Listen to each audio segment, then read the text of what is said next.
আমরা মাওলানা মাহমুদুল্লাহ হাফিজাহুল্লাহর মুক্তিতে শুকরিয়া প্রকাশ করছি, কিন্তু ভালো করে মনে রাখবেন মাওলানা মাহমুদুল্লাহ হাফিজাহুল্লাহকে মুক্তি দেওয়ার অর্থ এই নয় যে আপনারা মধুখালীর আমার ভাইদের শাহাদাতের ঘটনা আমাদেরকে ভুলিয়ে দিবেন।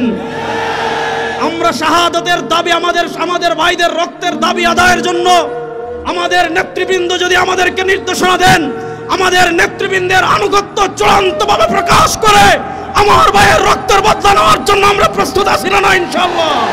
আমি হিন্দু সন্ত্রাসীদেরকে বলবো এটা গুজরাট নয়, এটা বাংলাদেশ। আমি হিন্দুদেরকে বলবো এটা দিল্লি নয়, এটা বাংলাদেশ। আমি বলবো এটা ইন্ডিয়া নয়, এটা শাহজালালের পুণ্যভূমি বাংলাদেশ। এখানে আপনি আমার ভাইকে পিটিয়ে মারবেন আর পূজার নামে দেশি অস্ত্র আমাদেরকে দেখাবেন। যদি আমাদের সাথে আপনারা খেলতে চান মাঠে আসেন, আমরা খেলার জন্য প্রস্তুত। কিন্তু আমার নিরীহ মুসলমানদেরকে যারা ঘন্টার পর ঘন্টা বন্দী রেখে তাদেরকে যারা পিটিয়ে শাহাদাত বরণ করেছে, মনে রাখবেন মুসলমানের রক্ত পান করে পৃথিবীর কেউ নিরাপদ থাকতে পারে নাই, আপনারাও পারবেন না। এই রক্ত কথা বলবে ইনশাআল্লাহ। ইসলাম আমাদেরকে ধর্মীয় সম্প্রীতি শিক্ষা দিয়েছে।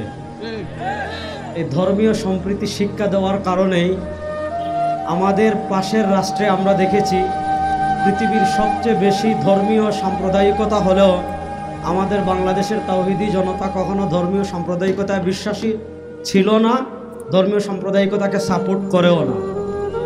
কিন্তু আমরা ধর্মীয় সম্প্রীতিতে বিশ্বাসী, তাই বলে আপনি আমাদের ভাইদেরকে ফরিদপুরে পিটিয়ে মারবেন। আমি হিন্দু সন্ত্রাসীদেরকে বলবো এটা গুজরাট নয়, এটা বাংলাদেশ। আমি হিন্দুদেরকে বলবো এটা দিল্লি নয়, এটা বাংলাদেশ। আমি বলবো এটা ইন্ডিয়া নয়, এটা শাহজালালের পুণ্যভূমি বাংলাদেশ। এখানে আপনি আমার ভাইকে পিটিয়ে মারবেন আর পূজার নামে দেশি অস্ত্র আমাদেরকে দেখাবেন। যদি আমাদের সাথে আপনারা খেলতে চান মাঠে আসেন, আমরা খেলার জন্য প্রস্তুত। আমরা পরিষ্কার ভাষায় বলতে চাই, মন্দিরে নিরাপদ থাকুক, এটা আমরাও চাই।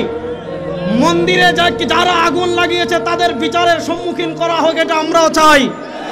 কিন্তু আমার নিরীহ মুসলমানদেরকে যারা ঘন্টার পর ঘন্টা বন্দী রেখে তাদেরকে যারা পিটিয়ে শাহাদাত বরণ করেছে, মনে রাখবেন মুসলমানের রক্ত পান করে পৃথিবীর কেউ নিরাপদ থাকতে পারে নাই, আপনারাও পারবেন না।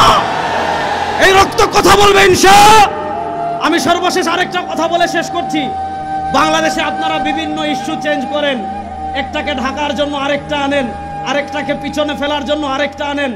মাওলানা মাহমুদুল্লাহ হাফিজাহুল্লাহকে 3 বছর পর আপনারা মুক্তি দিয়েছেন। আমরা মাওলানা মাহমুদুল্লাহ হাফিজাহুল্লাহর মুক্তিতে শুকরিয়া প্রকাশ করছি, কিন্তু ভালো করে মনে রাখবেন মাওলানা মাহমুদুল্লাহ হাফিজাহুল্লাহকে মুক্তি দেওয়ার অর্থ এই নয় যে আপনারা মধুখালীর আমার ভাইদের শাহাদাতের ঘটনা আমাদেরকে ভুলিয়ে দিবেন। আমরা শাহাদাতের দাবি আমাদের ভাইদের রক্তের দাবি আদায়ের জন্য আমাদের নেতৃবৃন্দ যদি আমাদেরকে নির্দেশনা দেন, আমাদের নেতৃবৃন্দের আনুগত্য চূড়ান্তভাবে প্রকাশ করে আমার ভাইয়ের রক্তের বদলা নেওয়ার জন্য আমরা প্রস্তুত আছি না ইনশাআল্লাহ।